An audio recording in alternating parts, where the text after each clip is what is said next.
Two, check 1 2, making sure that you can see me and hear me okay.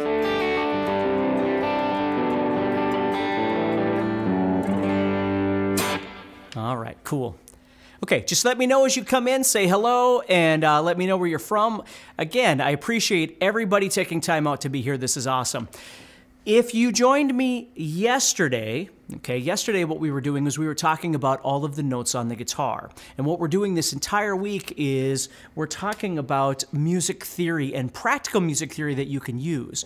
Guitar Zoom, what we've done is we've opened up our Music Theory Masterclass guitar course. So we're celebrating that with this whole week we're talking about music theory discussions, each one connecting to the last one. So yesterday, if you were with me yesterday, and every day I'm going live at 4 p.m. Pacific, this entire week, 4 p.m. Pacific, if you can join me, we're going to be talking about music theory ideas, things that you can practice, real practical elements that are important to your playing. And then if you want to, check out, there's going to be a link in the chat, as well as in the post somewhere, whether you're on YouTube or Facebook, that you can click on and you can look at Music Theory Masterclass and see if that's something that you might be interested in, okay? So if you were with me yesterday, thank you, first of all. We were talking about the notes of the guitar, learning the notes, different ways of being able to try and memorize the notes on the guitar. And again, in the course, we're going to go into that in more detail, but at least it gets you started with some ideas of how to do it, how to take the time, and why it's important. Well, we're going to go a little bit further with that today. What we're going to be doing today is we're going to discuss building the major scale on the guitar, and then what chords are connected to that major scale, which is a really, really powerful concept that we can't get really detailed today, but it's huge. Learning how to understand the scale and the relative chords to that scale. This is where what gives you the ability, when people talk about things like a 1-4-5 chord progression or a 1-6-5 or a 1-2-4, whatever it might be, you'll understand what they're talking about, okay? So there's a language here that's very important, and we're gonna touch on that today. So again, if you get a chance, click on the link, check out the guitar course, see if it's something that you're interested in. And once again, thank you everybody for being here. There should be somebody available in the chat to help answer any questions that you might have as best they can. And remember, after this is over, you can still watch this on YouTube or Facebook or wherever it is that you're watching it from. If you want to go back and get some more information, it will absolutely be available. Okay, so let's go ahead and get started. So what we're going to do here is we're going to build a major scale. Now, what is a major scale? Well, when we talk about major scale, we're talking about do, re, mi, fa, sol, la, ti, do, right? Do, a deer, a female deer, that sort of thing. So we're talking about 7 different notes, with the 8th note being an octave. And this is what it would look like. Let me switch my camera angles here. So if I started on G, okay, and I played this, I would play this, and then we'll talk about it here. Do, re, mi, fa, sol, la, ti, do, right? That sound.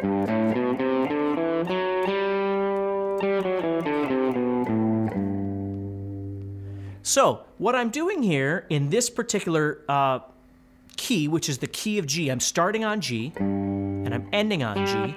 So what I'm playing here is I'm playing 3, 5, 2, 3, 5, 2, 4, 5.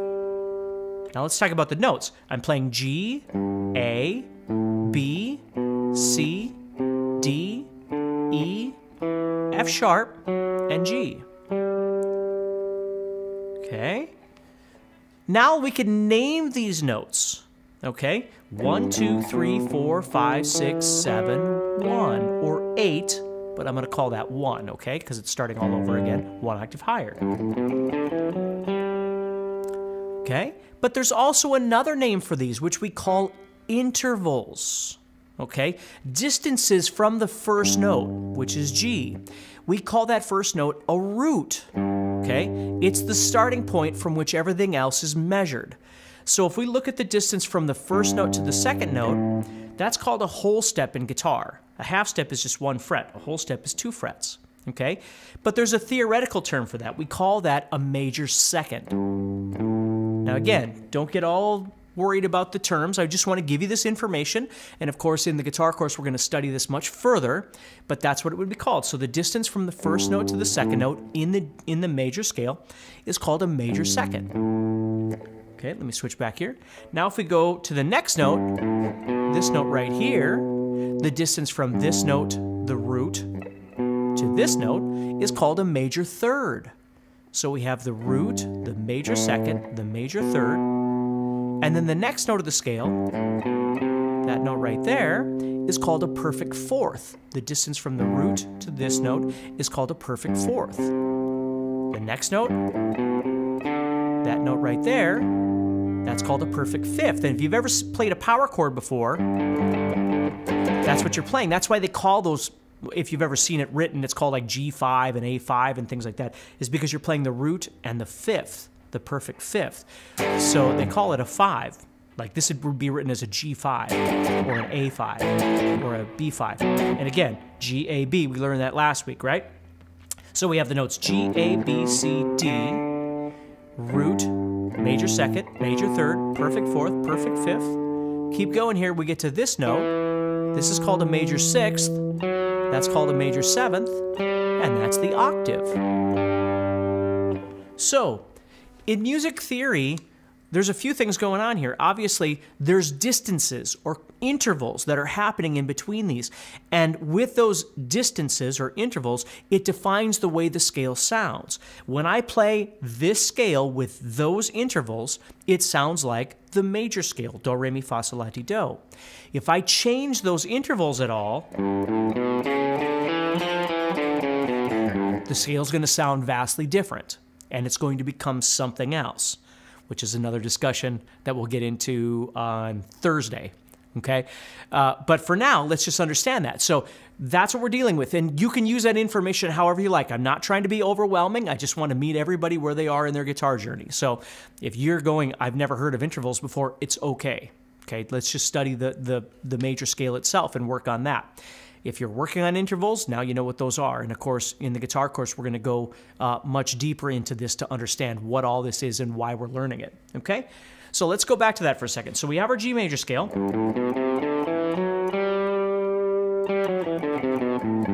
Now, the cool thing about the guitar is that you can take that shape that you've just learned how to play right there, okay? And you can move that wherever you want. If you wanted to be in the key of A major, you would move up to A and play the exact same shape.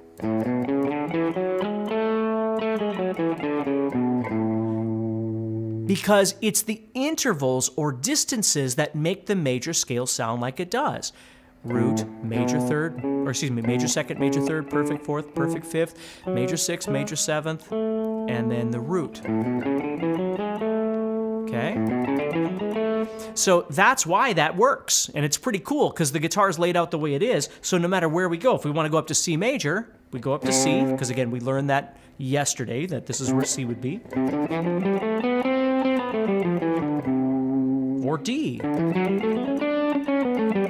So that's the cool thing, is you can move it around. So the notes at this point are almost secondary to the intervals.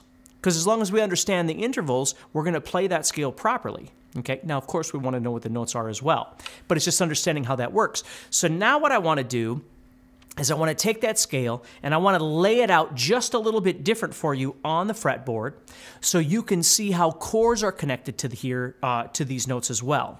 So what I'm going to do here is I'm going to take those same notes in the key of G. Remember, I'm playing G, A, B, C, D, E, F sharp, and G. And what I'm going to do is I'm going to take those notes and lay it out so it looks like this.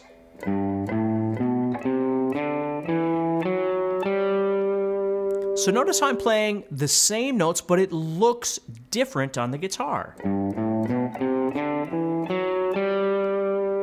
So now what I'm doing is I'm playing 3 notes on each string. I'm playing G, A, B, C, D, E, F sharp, G, and of course I could keep going and play 3 notes on that string as well, but I'm going to end on the G there. Now we refer to this as a spread fingering, okay?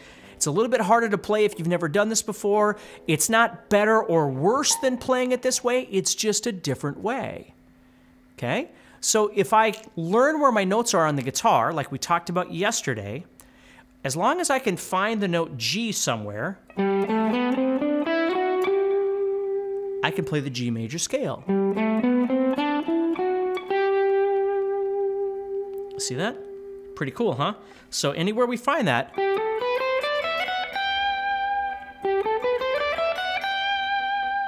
okay?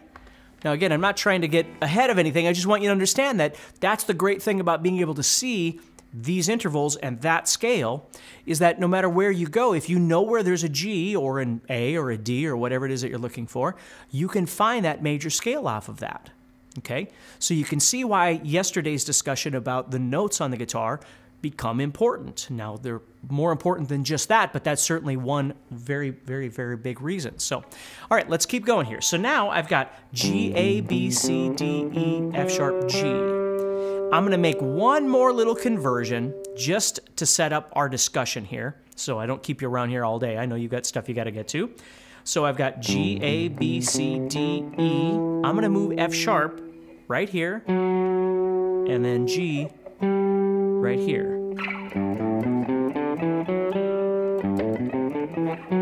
Now, that's not a very practical way of playing it if I was playing a scale, but what I'm trying to do for you is I'm going to set up the fretboard so you can start learning your chords off of this scale. Because let's understand this. If I'm playing a G major scale, I'm playing 7 different notes, and then the 8th note is the root, is the octave, okay? Which means if I have 7 different notes, I have potential for 7 different chords in that scale. Okay? So this is very, very important. This was absolutely mind-blowing when I learned this sort of thing. And, you know, because I had done ear training for many years, but I didn't understand what it was I was doing. I just learned how to play by ear with records and things like that. And when I started learning this stuff, I understood more of the language and what the artists that I was learning, what they were actually doing. So let's take a look here. So what happens here is each one of these 7 notes, and then the 8th note being the octave, generates a chord. Now, in the guitar course, we're going to go into detail as to why each chord and all that sort of thing. We're not going to get into that today because that's a whole big conversation that we're not going to have time for. But understand this. This 7-note scale generates 7 different chords, okay?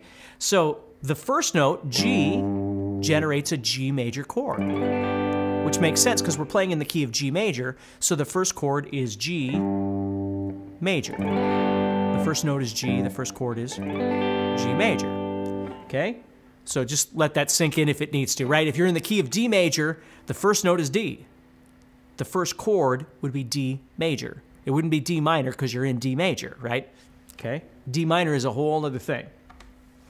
So, we've got G major. The second note of the G major scale is A.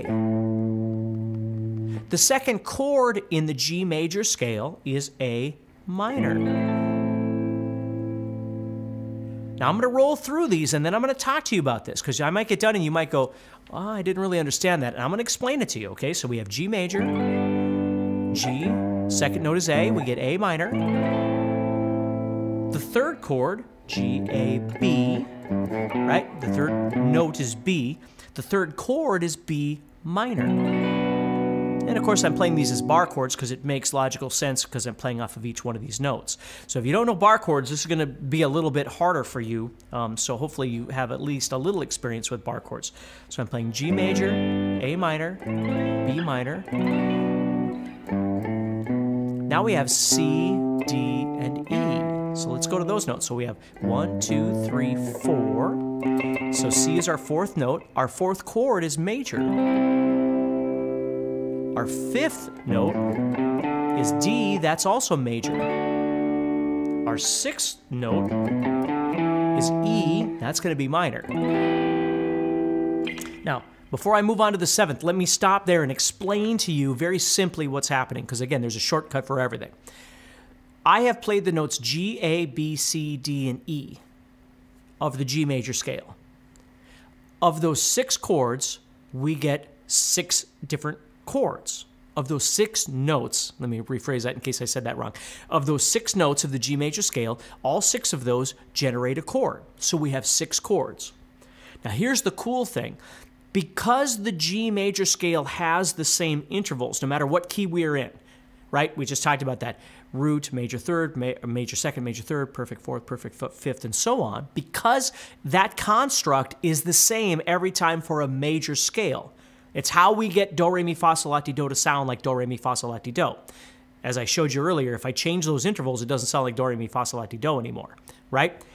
So because of that construct, the chord output is going to be the same no matter what key you play in. So in whatever key you're in, when you're in a major scale, the first chord is always major. The second chord is always going to be minor. And again, in the course, we're going to talk about why, but just take my word for it. I'm not lying to you. The third chord is always going to be minor as well. The fourth chord and the fifth chord are always going to be major, and the sixth chord is also going to be minor. So what you wind up with is this shortcut. The 1, the 4, and the 5 chords are always major, and the 2 and the 3 and the 6 chords are always minor. So I could even do this on my fingers, right? G, A, B, C, D, E. G, A, B, C, D, E. Major, minor, minor, major, major, minor. So G major, A minor, B minor, C major, D major, E minor. 1, 4, 5 is major, 2, 3, 6 is minor. So 1, 4, 5 is major. 1, 2, 3, 4, 5. 1, 4, 5. 1, 4, 5 is major. 2, 3, and 6 are minor. So now, for me, when I was younger, all of a sudden I'm like, oh, so this is what they mean when they say 1, 6, 4, 5. Now, why do they say 1, 6, 4, 5? Now, why not just say G, D, E minor, C? Because 1, 6, 4, 5 is referring to the chord progression, not the key. Somebody could say to you, hey, play a 1, 6, 4, 5 in the key of B, or the key of G, or the key of A, or the key of F. Now, the awesome thing about the guitar is that it's all movable, right? Just like we learned how this major scale can be, if we want to play in the key of C, we just move it up and play it in C, or want to be in the key of D, we can move to the key of D. Well, the chord construct also moves. So let's say we're going to be in the key of C. So I come up here to C. I'm going to, again, put this on spread fingering just so you can see the layout here. So C, D, E, F, G, A. Let's just deal with those for now. Okay? So we get major, minor, minor, major, major, minor. 1, 4, 5 are major, and 2, 3, 6 are minor. So with that information, you could play a major scale in any key and always know what the chords are for that key. Okay? Now again, we're going to get more into detail in this in the course to explain to you how and why and all that sort of thing, any questions you might have. But understand that that's the beauty of this, is that there is a commonality in a construct that can be movable to other keys, so you can learn to play in any key, and you'd know the chords in any key. Okay? Let's finish up the key of G. I don't want to keep you here all day. Let's finish up the key of G. So I did G, A, B, C, D, E. I still have one more chord, F sharp. And again, I played it here, but I'm moving it here so you can see it as a bar chord. Okay? Now, the 7th chord is kind of an outlier. The 7th chord is what we refer to as a diminished chord. Okay? Again, we'll get into that in the course, but a diminished chord is really a minor chord with a flatted 5. Okay? So what we're going to do here is let's just build out that 7th chord. Okay? So we have major 1, minor 2, minor 3, major 4, major 5, minor 6, and then diminished 7. Now, the easiest way to do this is just play 7th, 8th, and 9th frets like that. Okay? You could play it like this, too. You could play 7, 8, 9, or excuse me, I'm saying the wrong fret. Sorry, 9, 10, 11. 9, 10, 11, and then I could add a 10 here as well. Sorry about that. But again, what I want you to understand is that diminished chord is going to be used substantially less. Doesn't mean it's not important in certain style of music or different kinds of things like that. That's all great. But I'm again, talking real to you, because that's important to me, is to give you real valuable information that you use on a daily basis. The major and the minor chords are by far more used than diminished chords in rock or country or blues or, even jazz. I mean, we're going to use major and minor chords far more than we're going to use diminished chords. Doesn't mean that you shouldn't know that that seventh chord is diminished. Of course you should. But knowing 1, 2, 3, 4, 5, 6 is power, and it's something that you can really, really use, okay? So if that makes sense, please do me a favor. Click on the link, check out the guitar course. It'll be in the chat or it'll be in the description, whatever. Check out Music Theory Masterclass, see if it's something that would benefit you. And understand that that's my whole point of guitar courses like Music Theory Masterclass, is showing you real, useful information, understanding how it works in theory, and then understanding how it works in the real world. Using it in a practical sense, that's very important, okay? Not just learning theory to go, hey, I learned whatever concept. That's great, but unless you're going to use it, why learn it? You know what I mean? So everything that I'm showing you and everything that you're going to be learning in that course is something that you can use in a practical sense, okay? So if that makes sense, if you didn't watch yesterday's lesson, please do that, and then join me tomorrow. So tomorrow what we're going to be doing is we're going to be talking about major and minor arpeggios. We're going to start building those out. And I'm just going to keep everything in the key of G for right now, just to keep things nice and easy as we go through this whole week, okay? So hopefully you can join me again tomorrow, and then Thursday and Friday as well for these live sessions, and we can keep talking about this. Again, do me a favor and check out the guitar course, see if it's something that you're interested in. And once again, thank you for joining me. Stay positive, keep practicing, and see if you can work with this. And remember, you can watch this later. If you need to watch it again on YouTube or anything like that, if you want to share it with somebody, whatever, please do so. So take care, and I'll talk to you all again tomorrow, okay?